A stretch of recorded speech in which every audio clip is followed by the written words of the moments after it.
बिस्मिल्लाहिर्रहमानिर्रहीम।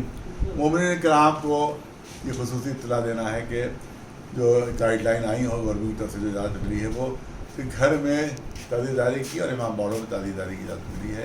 घर में सिर्फ घर के लोग शरीक होंगे, बाहर तो नहीं आएंगे, और इमाम बाड़ों में सिर्फ 5 आदमी के ज़रिए मजलिस होगी, तो 5 से ज़्यादा नहीं होगी। और फरमाब में जो इतना बड़ा मजमा आता है 1 लाख, वहाँ भी इस वक्त 5 आदमी जो है ज़िक्र शुहदा का कर रहे हैं।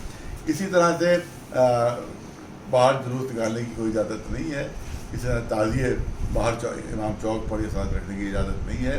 ताज़ियों के तर्ज के सिलसिले में हमारी बातचीत चल रही है और इंशाअल्लाह कोई ना कोई रास्ता का और कोई ना कोई इसका सभी निकल आएगी इंशाअल्लाह। और इंशाअल्लाह कोशिश हमारी यही कि ताज़िए दफन हो और उसके तस्वीर का इंतजाम किया जाए।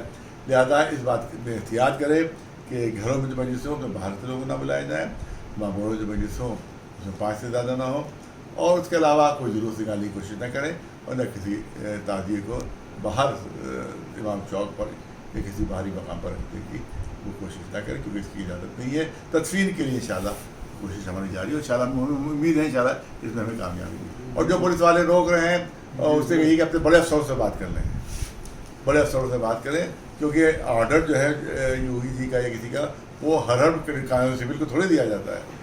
हर पुलिस वाले तो बड़े अफसरों तक पहुंच जाता है। अगर कोई रोके टोके तो उससे कहें कि आप तब बड़े अफसर से बात कर लें, क्योंकि इजाज़त घरों में रखने की, मामलों में रखने की इजाज़त मिल चुकी है।